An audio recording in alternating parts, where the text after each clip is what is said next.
এক নম্বর দফা হচ্ছে জুলাই জাতীয় সনদের বাস্তবায়ন এবং তার ভিত্তিতে নির্বাচন। এ বিষয়ে আমাদের বক্তব্য হলো যে জুলাই জাতীয় সনদ প্রণীত হয়ে গিয়েছে এবং সেটা স্বাক্ষরের অপেক্ষায় আছে। এই সনদ বাস্তবায়ন কিভাবে হবে তা নিয়ে এখনো পর্যন্ত আলোচনা অব্যাহত। জাতীয় ঐকমত্য কমিশন আমাদের পরবর্তী সভা আগামীকালকে আছে। এই আলোচনা অব্যাহত থাকা অবস্থায় একই দাবিতে রাস্তায় আন্দোলনের কর্মসূচি দেওয়াটা কতটা সমুচিত সেটা জনগণ ভেবে দেখবে। যে বিষয়টি আলোচনার টেবিলে নিষ্পত্তি হওয়ার অপেক্ষায় আছে সেই বিষয়ে আবার আন্দোলনের নিয়ে রাজপথে নামা আমার মনে হয় যেটা সঠিক পদ্ধতি নয়। দ্বিতীয় হচ্ছে এই সনদের ভিত্তিতে নির্বাচন অনুষ্ঠানের জন্য সনদ বাস্তবায়নের পদ্ধতিতে সেখানে নিরূপণ হবে। আর যারা রাজনৈতিক প্রতিপক্ষ হলো বলে আপনারা প্রশ্নে বলেছেন, আমরা কাউকে রাজনৈতিক প্রতিপক্ষ মনে করি না তো।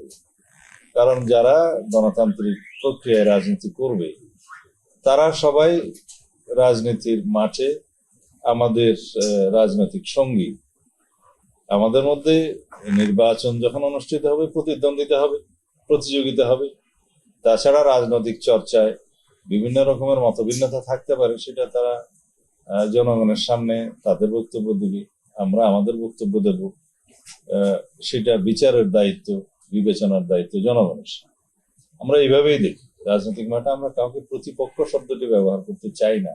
সেটা আসলে সঠিক পার্লামেন্টারি ওয়ার্ডও নয়, সংসদীয় ওয়ার্ডও নয়।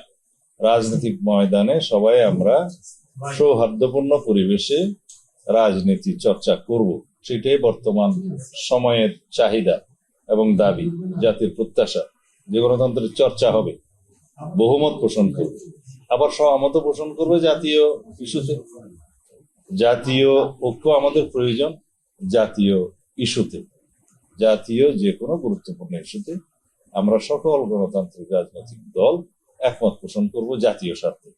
কিন্তু আমাদের মতভিন্নতা, প্রতিদ্বন্দ্বিতা, প্রতিযোগিতা থাকবে নির্বাচনের ক্ষেত্রে। আর গণতান্ত্রিক প্রক্রিয়ায় বহুদলীয় গণতান্ত্রিক চর্চা, বিভিন্ন রাজনৈতিক দলে বিভিন্ন মতাদর্শ থাকবে, আদর্শ থাকবে, ফিলোসফি থাকবে, সেটা নিয়ে তারা রাজনীতি করবে, জনগণের সামনে তারা সেটা উপস্থাপন করবে, এটাই রীতি। আমরা লক্ষ্য করলাম জাতীয় ঐকমত্য কমিশনের টেবিলে আলোচনায় যে সমস্ত বিষয়গুলো আমরা আলোচনা করেছি, উত্থাপিত হয়েছে, এই বিষয়ের মধ্যে অনেক বিষয় ছিল, কিছু বিষয় ছিল না। তার মধ্যে পিআর পদ্ধতি নির্বাচনের বিষয়টি নিম্নকক্ষে আমাদের আলোচনার টেবিলে ছিল না। যারা আজকে পিআর পদ্ধতিতে নিম্নকক্ষ চাই বলে দাবিতে আন্দোলন করছেন, তারাও সেই আলোচনায় অংশগ্রহণ করেছে। কিন্তু ঐকমত্য কমিশনের আলোচনার সূচিতে না থাকলে সেই বিষয়ে ঐকমত্য কমিশনের আওতাভুক্ত কোনো বিষয়ে আমি কথা বলতে পারি, কিন্তু এই বিষয়ে কথা বলতে পারি না। তবে রাজনৈতিক বক্তব্য হিসেবে কোন দল মাঠে যদি সেই দাবি উত্থাপন করে, আমরাও গণতান্ত্রিক প্রক্রিয়ায় তার বিপক্ষে আমাদের যা বক্তব্য আছে সেটা আমরা রাজনৈতিক মাঠে ময়দানে দেব। ইতিমধ্যে আমরা দিয়েছি যে বাংলাদেশে নিম্নকক্ষে এবং উচ্চকক্ষে কোথাও পিআর পদ্ধতি আমরা চাই না। কেন চাই না তার পক্ষে আমরা আমাদের যুক্তি দিয়েছি। যেমন বাংলাদেশের রাজনৈতিক কালচার এবং নির্বাচনের ইতিহাস কোনোটার সাথেই সামঞ্জস্যপূর্ণ নয় এই পিআর পদ্ধতি। পৃথিবীর বিভিন্ন দেশে বিভিন্ন রকমের বিভিন্ন পিআর পদ্ধতি চালু আছে। তার মধ্যে সেই পিআর পদ্ধতিগুলো আমাদের পার্শ্ববর্তী একটি দেশেও তার পরিণাম আমরা দেখতে পাচ্ছি। দুর্বল সরকার ব্যবস্থাপনা হয় পিআর পদ্ধতিতে। কোনদিন সাধারণ মেজরিটি নিয়ে সরকার গঠন করা খুবই মুশকিল এবং একটা অস্থিতিশীল অবস্থা সরকার ব্যবস্থা প্রতিষ্ঠিত হয় এবং একটা সব সময়ের জন্য কোয়ালিশন পার্লামেন্ট এবং কোয়ালিশন গভর্নমেন্ট হয়। সেই ক্ষেত্রে জাতির আকাঙ্ক্ষা পূরণ করা সম্ভব হয় না। নির্বাহী বিভাগের অথবা যারা মেজরিটি দল থাকে তাদের বিভিন্ন রকমের প্রতিশ্রুতি জনগণের জন্য থাকে, জাতির কাছে থাকে, সেগুলো বাস্তবায়ন সম্ভব হয় না। সবসময় একটা দাবি পূরণের জন্য আন্দোলন হতেই থাকে, যেহেতু দাবি পূরণ করা সম্ভব হয় না। তো এই সমস্ত কিছুর বিবেচনায় আমাদের প্রচলিত পদ্ধতি প্রত্যক্ষ নির্বাচনের মাধ্যমে জাতীয় সংসদীয় সদস্য নির্বাচিত হওয়ার যে পদ্ধতি, এটা সংবিধানের আর্টিকেল 65 সাবসেকশন 2 তে আছে, সেটা বহাল আছে। আমরা এইভাবেই চাই, কারণ জনগণ তার নির্বাচিত প্রতিনিধি কে সুনির্দিষ্টভাবে তাকে জানতে চায়। আমাদের দেশের পলিটিক্যাল কালচার সেটা, এবং আমাদের রাজনৈতিক ইতিহাসে এর কোনো ব্যতিক্রম বা চর্চা আমরা আগে করিনি। সুতরাং এই পদ্ধতিটা একটা পরীক্ষিত পদ্ধতি। তার বাইরে কোনো রাজনৈতিক স্বার্থে, রাজনৈতিক হীন উদ্দেশ্যে অথবা কিছু আসন বেশি প্রাপ্তির উদ্দেশ্যে যদি আমরা একটা অস্থিতিশীল রাষ্ট্র ব্যবস্থা, সরকার ব্যবস্থা, সংসদীয় ব্যবস্থা দিকে যাই, তাহলে এটা আমাদের জাতীয় জীবনের জন্য একটা ভয়ঙ্কর পরিণতি নিয়ে আসবে ভবিষ্যতে।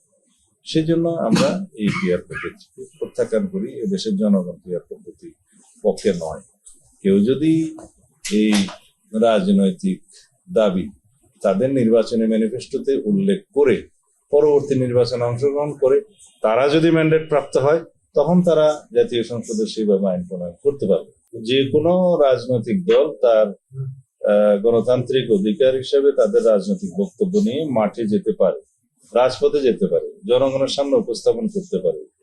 আমরা সেটার বিপক্ষে আমাদের যে বক্তব্য, আমরাও সেটা মাঠে দেব, জনগণের সামনে দেব। জনগণ যেটা গ্রহণ করবে সেটা দেখা যাবে।